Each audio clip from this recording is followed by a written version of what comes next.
Hi there. My name is Taylor, and welcome to Market Insight. I've got all my teammates here, and we are the Hack& Company real estate team. Some just awesome people that are helping our clients save themselves from three-star experiences in real estate, which I kind of think are a little bit common, right? Like what people really want to do is to be able to get to where they want to go. And we've got some awesome people that have been helping people out here. Let's start it off. Let's go in reverse order to what I did last time and start off with Craig Bentley. Craig, you've got experience in a couple of different provinces. You've been helping a ton of families navigate the market. What do you think when you cast out into 2023? Do you have any thoughts on like what to expect this year? Yeah, I'm hoping not as much doom and gloom as last year. We had a lot of negativity in the media about what's going on in the market. As we're going to discuss today, it's not necessarily the case with what's going on here in Alberta. So I am predicting a very busy spring for both sellers and buyers and finishing off the year strong. That's awesome. Well, thanks for joining us this morning. We've also got Cordell Schur. Cordell, how are you doing this morning? I'm not too bad. That's excellent. And you did like your first open house of 2023 this weekend. Open house attendance must have been miserable. Nobody showed up. Not at all. We actually had 6 groups through, and it's at a house with 2 kitchens, one on the main floor, one in the basement. And it was similar vibes all around. It was people trying to condense their households into one home instead of having multiple properties. So that's one of the things that these luxury properties that have suites in are attracting is people that are going to kind of do the generational living thing. That's how they're thinking that they might adjust to the current economic climate. Yeah, that's what it's looking like. Oh, that's great. Thanks for joining us. We've also got Anthony D'Souza. Anthony, you've been just running all over the place. What's got you so busy so early in the year? You know what? New listings and people getting excited. They're thinking, you know what, 2023 might be their year. And we're definitely starting to feel things start to heat up a bit just with, more activity on listings and families starting to get in motion. People need to move. People are relocating for work and whatnot, or they think about downsizing, not having to, mow the grass anymore. So yeah, it's just interesting having these conversations with people. We're excited. That's awesome. And also, Amy Brown. Amy, good to see you. I know that you've been working from eyes open till eyes closed the last couple of days because you just got back from Mexico. I did. 2 weeks in Mexico. So from our perspective, Mexico looks like Ukraine. Definitely not. Was that like your vacation? Absolutely not. So I think that there were some places in Mexico that were having a rough time, but where I was there, it was not a news story at all. There was nothing going on. And I thought that that was really quite similar to what we see in the news overall in Canada. When we look at things like interest rates and what's going on in the real estate world in general, we get a lot of this, I hate to say fake news, but news that's for other places. It depends where you are. I totally agree with that. And we monitor the news really closely here. So taking the information that comes out of the Realtors Association of Edmonton stats release and combining it to what we actually see walking through houses, meeting with people, talking with buyers and sellers, and then also kind of mixing it in with the news of the day and how it's being reported, whether it is or is not how it actually is what we kind of want to roll through this morning. My name is Taylor, and I have to say that kicking off this year, I'm expecting it to be an interesting year. I know that there's some market forces that are things that we haven't run into recently. So there's going to be some things where we talk about national recession, but also holy net migration, like some real offsets that are going to create some turbulence and also some excitement by comparison with everybody else. Let's dig into it a little bit.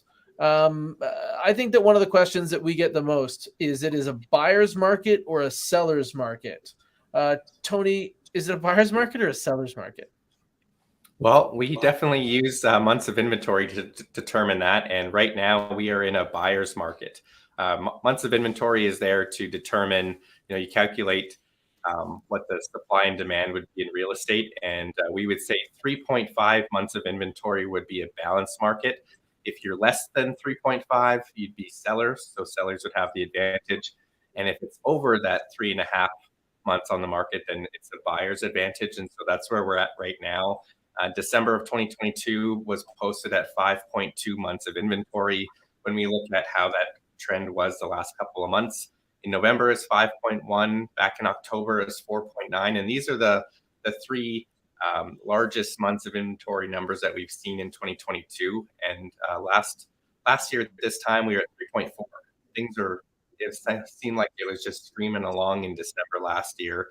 But we're pretty close to where we were back in 2020, and that was 4.7. So buyer's market right now, there's a little bit more inventory than we've been used to in the last year. But buyers, if you're out there, you could definitely get some deals on properties that have been sitting for a while. Sellers, you just got to be a little bit more cognizant of what your competition looks like and try to be as accurate as you can with pricing. Okay, so for everybody, now that we've kind of taken this at the wide angle, like zoom out in the big overall market, buyers and sellers, it looks like a buyer's advantage. Do you guys feel that with the buyers that you're talking to right now, that they have choice? For the most part, nodding. It really depends on where they're Amy looking and Tony, to buy and the property type. But there's definitely people that have options and others that are really, they're trying to find a needle in the haystack still because there might not be inventory in that specific part of the market, like a specific neighborhood. But overall, the buyers do have options and they're just trying to get the most, juice for squeeze. Okay, that's a good point. Amy? Yeah, I would agree with what Tony is saying. I definitely think that it depends on what you're shopping for as well. I often tell my clients that all of the real estate pictures that they're going to see on the MLS are going to look like there are a ton of nice houses out there, but get out and look at them. When you find one that is actually really nice, you do need to jump on it. It is not a market where you have so many options that doesn't matter. The next one's going to come anyway. It is still a market where if you find something great, you should be jumping on it. And is there any sellers right now that are being really welcome to the market? Like, is anybody bucking this trend? Is it hot for anybody? Or is there a lack of inventory in any spot that you've found so far? Yeah, acreages right now are quite skinny. So there's not a lot of them out there. And again, that's a product that if you're looking for the right one and you spot it, you need to jump on it and jump on it fast. I totally agree. Now, I want you guys to weigh in on this piece of news that hit. They think it's time to increase amortization limits from 25 to 30 years. Craig, what do you think about that? Do you think that that's a good idea? Yes and no. So if you're talking about from a buyer's perspective and somebody who's really eager to get into the market, that makes it a little bit more affordable for maybe first-time home buyers or people who are definitely feeling the pinch on this recession that we are kind of going into here. But long-term, I don't know if I love that personally. I feel like banks will definitely benefit. They'll get more people coming in. So, there's pros and cons to both. I think a lot of first-time home buyers would definitely go that route. I love your balanced opinion. I'm going to go all the way the other way. I'm going to say kill the stress test and give us 35-year AMs. Okay? Yeah. And the reason is because we need to get this generation of people into housing. They need it to be more affordable. The government puts so much money into the system that they need to allow for ways for us to kind of weather that, especially for those younger, less established people. The stress test has served its purpose. Mm-hmm. So at least reduce it as you phase it out, as we kind of correct the economy. And then let more people get in the door into some of these markets. They're going to experience real hardship by giving them 35-year amortizations to lower their payments. You guys can put that back in the box 3 years from now if you want to. Right? We've seen it before. In mortgages, when in 2008 when I started, 2005 when I started doing mortgages, they had all these things. They had 40-year mortgages. They had 0% down, right? Now all of those people that use those programs, they're not destitute now. They're doing great. They got into the real estate market. They've been moving and up the property ladder since then. And then they put it all back in the box by the time I came into real estate in 2013. Right? None of those things were really readily available through most of my real estate career. And now is the time to make that change again, I think. With interest rates being a little bit more normalized, we had historic lows throughout the pandemic. People are freaking out. But again, we're kind of back to a normal interest rate that people are familiar with a few years ago. If we could eliminate that stress test, as you mentioned, I feel like that would provide buyers with a lot more options, and then they wouldn't feel as stressed out buying a little bit towards the top end of their budget, because they'd be able to be pre-approved for more, and it would be a little bit more of a comfortable median. And again, if their monthly payments are lower, stretched over a longer period of time, I think that's a win for everyone. Yep, there's more options available under that circumstance. Now, another question that we commonly get from people is like, if I came to the market right now, how long would I be on the market? Amy, what do you think? What's time on market looking like right now? So average days on market for all types of properties is about 2 months, just a little bit less than 2 months. And then we have to dive in and look at the different types of properties. So just so that we know, we're up a little month over month, that is to be expected. And we're about where we usually are year over year. Now, if we're looking at a single family home, it's a little bit faster than the 2 months by just a few days, about a week. And if we're looking at a duplex or townhome, it's actually even quicker than that. Condos are just a little bit more, but everything's kind of sitting at about that 2 month mark. The only thing that we're seeing that's really gone up month over month and year over year is that condo market. And then both single family and townhomes are about equal year over year, with single family being up a little bit and townhomes being down a bit. That's a great synopsis. Is there anything that you folks have noticed outside in your travels that is hitting the market and leaving the market really low days on market? Like any buyers that you're like, man, we're just waiting for stuff? There definitely are people that are finger on the trigger. There's one property I saw the other day on day 0. And the agent's telling us there's likely going to be multiple offers now here just a couple of days after it got listed. So some properties in the Hamptons, 2 stories that, there's lots of stuff for sale over there, but this one is priced well, premium location, backing onto a walking trail, probably about a 9 out of 10 on condition. And so it shows really well. And so I think that type of property that, better location than the average, better condition, priced well, it's still going to see a lot of attention. Buyers are waiting for this type of stuff. I'm going to make a statement, agree or disagree. Is this a hot take? Most of the stuff on the market right now that is over 35 days on market is not consistent. So I don't want to call the properties junk, but I'm going to say the inventory is junk. It's overpriced. It's not consistent. It's not presentable. It's not what buyers are going to jump on. Agree or disagree? Yeah, most of the people are calling them 7 out of 10s, right? There's just not enough to want to buy it. They would choose it if they had to, but since they have other options, they're waiting for other things. For me, it's the presentability. Like, I've gone into several listings that I thought, if this was my client, I would have told them to clean that, or I would have helped them understand they needed to put this stuff away. What's going on? Taylor, I'm going to agree with you here for the most part. Anything that's been kicking around since the beginning of December or beforehand, chances are it's overpriced, or it's just in a category where a lot of people aren't interested.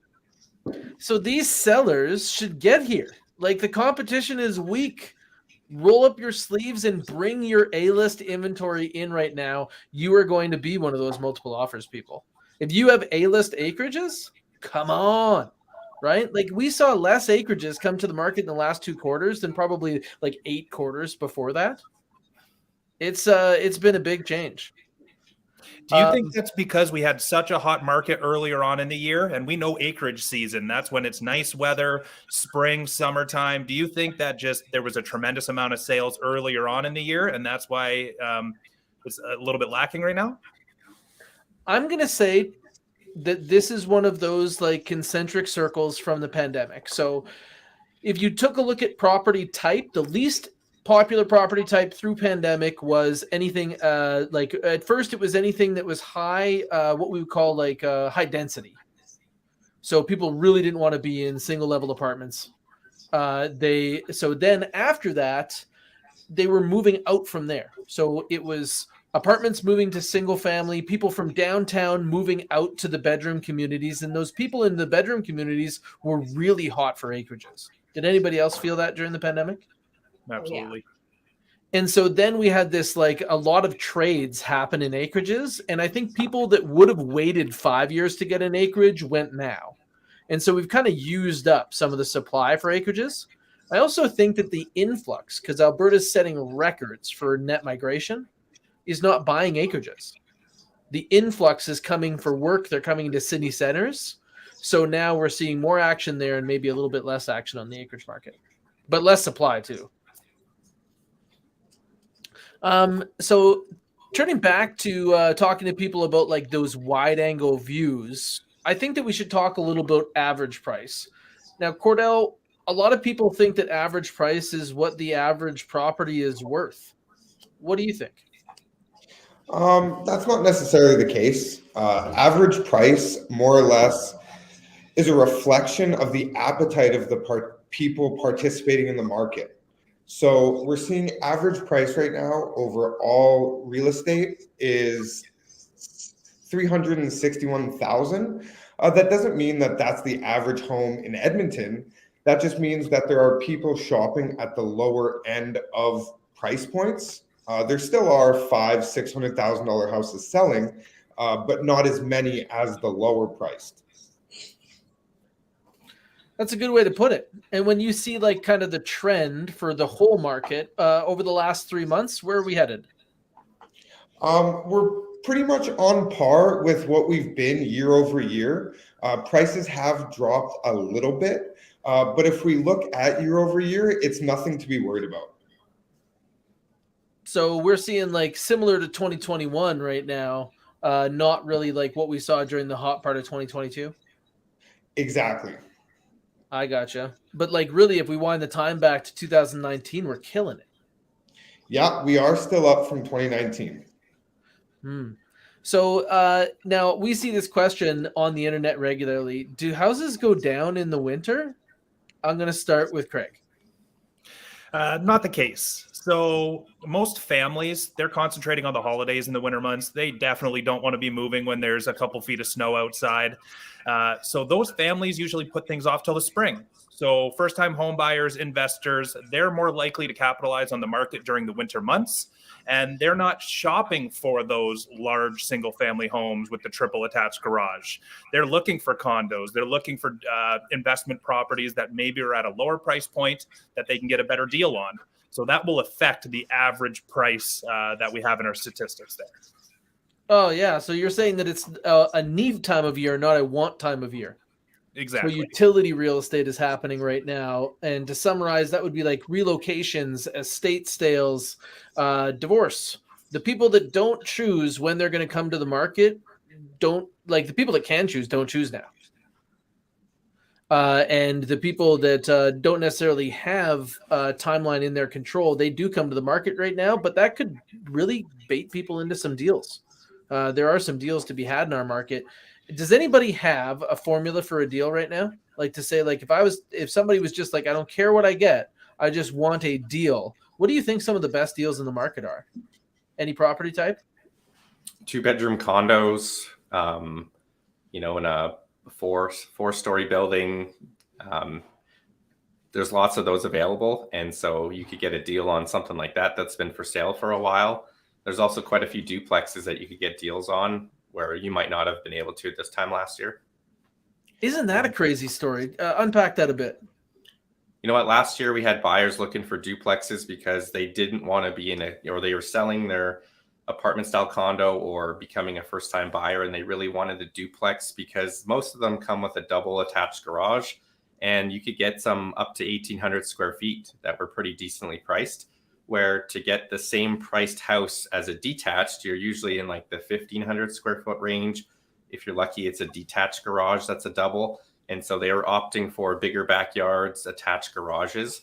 And now those types of properties are a lot more abundant in the market. And so you can get better deals now than you could last year. Most of them we had listed were going in multiple offers, and not the case right now. That's a great synopsis, and I totally agree. Duplexes were just like the dark horse of the pandemic, right? Like everybody wanted in. Now, when we take a look at like how the markets work, normally it's supply that calls, or it's demand that calls supply to the market, right? And we've had such a demand of condos, but now there is demand for that. Like 8 out of, like, for every 10 condos listed last month, 8 of them sold.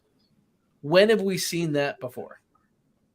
It's been years. It's been almost like a decade. So last year we were calling the condo market is thawing. Anybody have bold predictions for 2023? Amy, then Cordell.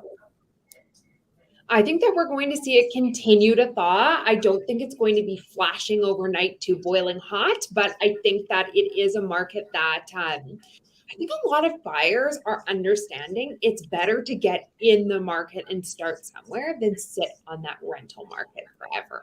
And so I think we are starting to see that little bit of change, and I think things will get hotter and hotter with condos.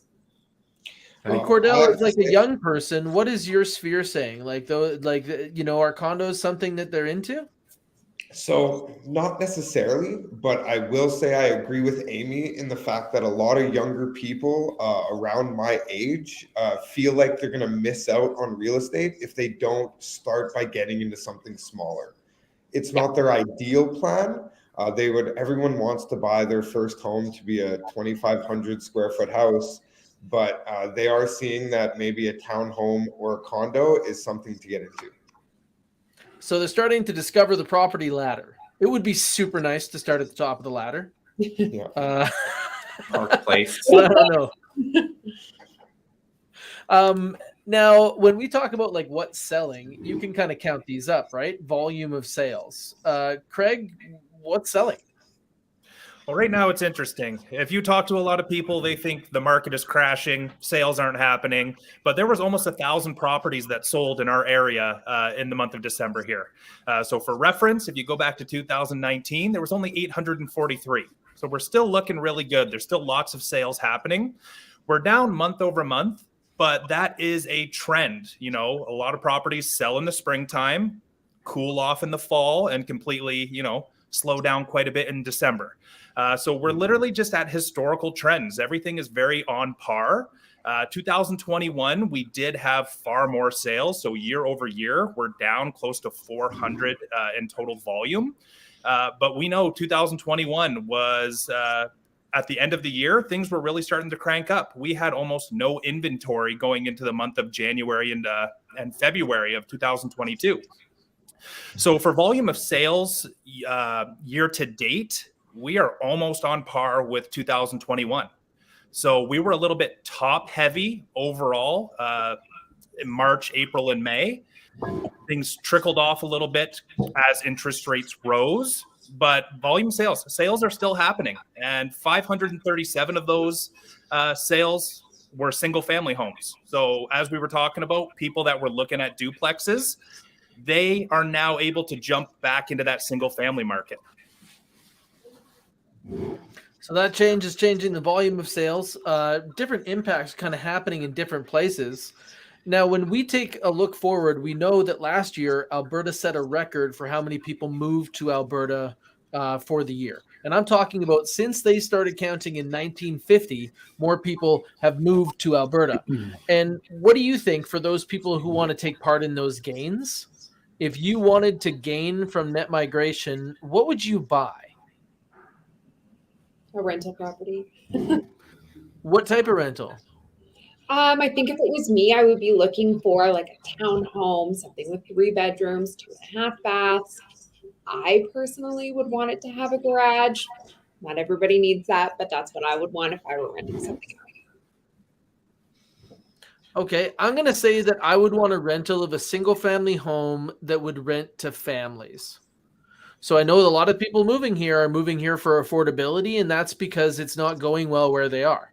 Like, in order for you to change, the pain of change has to be less than the pain you're in. So when they see like the bills stacking up, when they come here, they're not coming here established doing whatever they want. They're coming here to find a job and get a paycheck and to get out of this situation that's unaffordable. So I think that they're going to be coming here to recover. I think those families that are landing are going to take some time to save up down payments. That will make them good, reliable tenants. They're looking to plant roots. They're going to try to stay in the school area that they're in. And also, if you lock in your interest rate, as interest rates rise, so will rent. And there's going to be lots of room to gain here. So I think renting to ideal client profile family would be my move. Anybody else?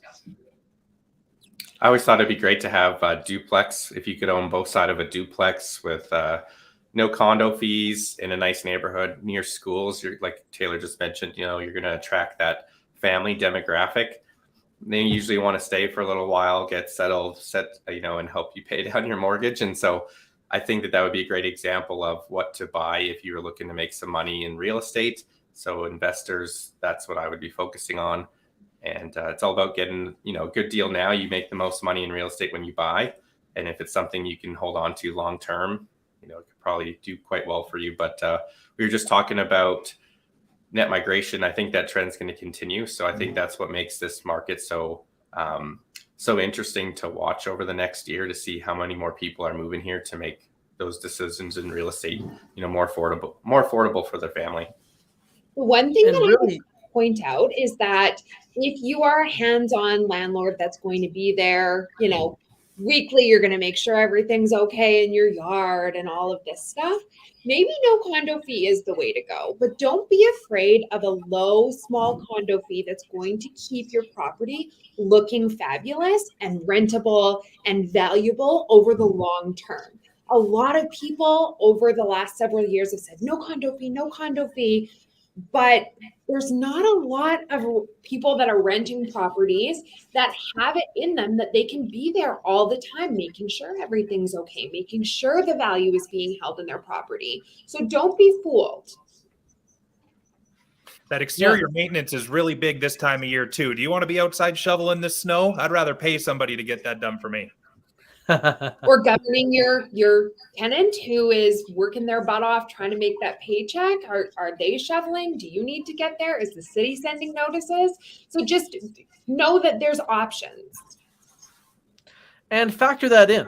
Like if you're going to go after those turbo rentals, because here you can build rentals pretty much everywhere now. There's going to be some asterisks around that, but they're saying that you can take and build basement suites and garage suites. So really in your investor calculation, in your cash flow calculations, if you're not going to be in a condo, you can make your own.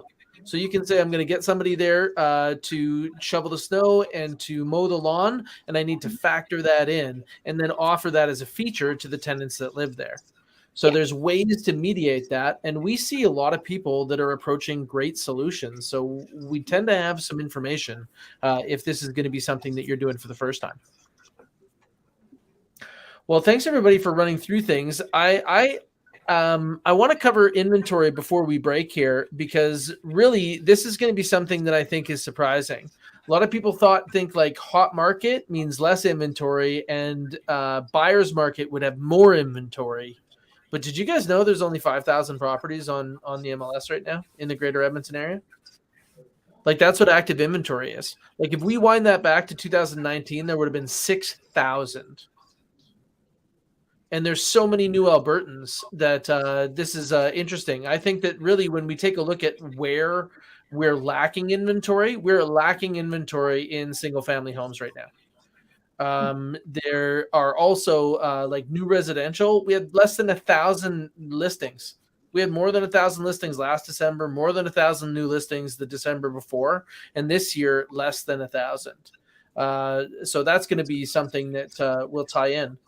And last year, really hot acreage market, the December inventory was about just under 500 at 472. This year, the same amount. So we got no more acreages than we did in 2021 in 2022 here. So kind of interesting as we see what happened in December and what's on the shelf. But I think we're all excited that this is the lowest inventory time of the year. And we've got a whole bunch of buyers that are already monitoring what's going on. Like I think we're in conversation with about 5,000 people right now as a real estate team. So looking forward to that.